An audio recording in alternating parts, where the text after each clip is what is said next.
Lingard saga looks like it might be coming into an end, and it looks like a straight race really between newly promoted Nottingham Forest and obviously his former club West Ham. And personally, I think this would be a pretty average to probably bad signing for both clubs. I'm not saying Jesse Lingard's a terrible player. He's fine. He's a perfectly competent Premier League player, and he's guys with loads of Premier League experience, blah blah blah. But ultimately, Jesse Lingard is 29. He's close to turning 30. And this is a guy who's just come off a season where he's barely played. And I got it last season. There was a lot of hype around Lingard when he was good at West Ham. But ultimately, Jesse Lingard barely played last season. He's about to turn 30. He's out of contract. He's on massive wages. And this is a guy who, through his whole career, has barely played football. This is a guy that, if you look at the minutes in his seasons, he's never played over 2,000 minutes, ever. This is a guy who's about to turn 30. Never played 2,000 minutes. Do you know how mental that is? His best ever season was 9 goals. And that was obviously the West Ham season. His best ever season assisting is 5. And that was 5 years ago for Manchester United under, I think, Mourinho's first season, or Van Gaal's last season. Look, I'm not saying Lingard's terrible. He's not. He's fine. But even that West Ham loan, where obviously his numbers were really jacked. He was in top 20% of progressive passes, progressive carries. People started to think, oh, wow, okay, maybe Man United have been holding back Lingard this whole time. He worked really hard. Obviously, he's a very good presser. And basically everything he hit went in. But ultimately, that's an issue. You know, he got 9 goals, 4 assists. Everyone was gassing that. And I'm not saying there's anything to be ashamed of with that. But ultimately, his expected goals was 5. So he overperformed that by 4, which to me suggested luck more than anything. And then if you take away penalties, his non-penalty XG was 3 or 3.5. So if he was overperforming his XG by times 3, and obviously got 4 assists and should have had a 1.5 based on expected assists. So this is a guy who's had a pretty underwhelming career wherever he's been, barely played, barely put up goal or assist numbers. And the one time he has put up goal and assist numbers, when he was at West Ham a year and a half ago, massively overperformed. And look, maybe Jesse Lingard's just been held back by Man United, and this is the player he is, and he's just incredible, and he'll overperform his XG the whole time. But odds are he probably won't. And for a club like Nottingham Forest, who are the club that look like they might get him, I'm not saying it'd be awful for them. I think a front three of Jesse Lingard, Taiwo Awoniyi, and Brennan Johnson sounds pretty fun, I guess. Lingard could play in behind them, or he could play on the left. You know, Nottingham Forest would probably play counter-attacking football in a 5. Nothing wrong with that. That's what every Premier League club should do that comes into the league, in my opinion. And I think he'll suit them a bit more than West Ham in a weird way, because they'll probably play counter-attacking football.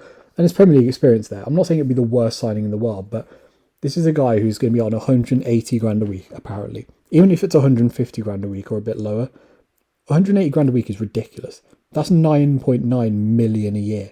And I assume this isn't going to be a 1-year contract. It's probably a 2 or 3 year contract. So you're committing 27 million pound potentially to Jesse Lingard on a free, who you'll get no resale value on. And Nottingham Forest, I know they've lost a lot of their squad, but there's still a tight squad there. It feels like everyone's pulling in the right direction. All their signings are very similar age, very similar profile. Jesse Lingard's just an anomaly to that, and will probably be earning times 10 that anyone else will be in that squad. I don't really see what the risk is. Nottingham Forest has done smart, sensible recruitment. They bought players in the right age who have good resale value, who will either stay with them in the Championship, or they can flog for triple the value in a year or two's time. Or in the case of like Taiwo Awoniyi, even if he doesn't work out, you can just sell him back to the Bundesliga in a year's time. With Lingard, if they get relegated and they're stuck with 180 grand a week in the Championship, I don't think they will get relegated, by the way, at this point, but it just doesn't align with the rest of their signings. And it's not like you can't get a young attacking midfielder or a young winger who probably will put up similar output and minutes to what Jesse Lingard's put up in his whole career. I just don't really see the appeal of it. And for West Ham, I get David Moyes likes Jesse Lingard. Obviously, you know, putting up 9 goals, 4 assists, David Moyes will like that. But I think West Ham can aim higher. You know, this is a guy that, first of all, rejected West Ham last year, and just to piss around on the bench and play, what was it? 367 minutes for his boyhood club. For what? Why? Just so he could leave on a free and get more money? If I was a West Ham fan, that wouldn't really entice me, to be honest. I think West Ham have established themselves as a top 7 club. Everyone can agree on that. They're in Europe. They're a London club. They've got history. They've got a big stadium. I think they can aim higher than Jesse Lingard.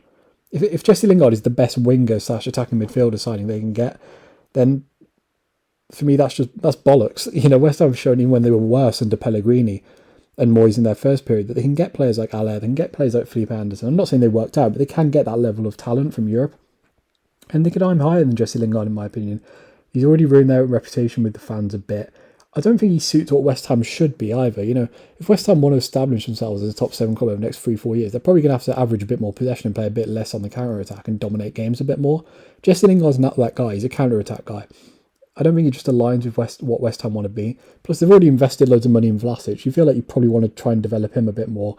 Ben Rama's going to have another year under his belt. I think Ben Rama will kick on next season, assuming they don't sell him.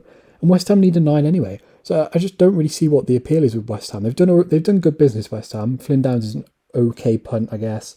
I like Adgued and I like Areola. This just feels like a bit of a backward signing. I don't really get what their plan is. And Nottingham Forest, it's just too big of a risk for a promoted club to give a guy 180 grand a week. No club should be paying Jesse Lingard 180 grand a week. Again, for a guy whose best season, he massively overperformed his XG and expected assists and scored a lot of penalties. And for us, across his whole career, has barely played football. And when he hasn't really put a great output. And he's about to turn 30. For me, there's no appeal to this. I don't get why West Ham or Nottingham Forest really want to do it. I think both of the clubs could probably either aim higher in the case of West Ham or do something more sensible in the case of Nottingham Forest. That's just my opinion, though. Feel free to disagree. If you enjoyed the video, subscribe to the channel, like the video, and yeah, peace.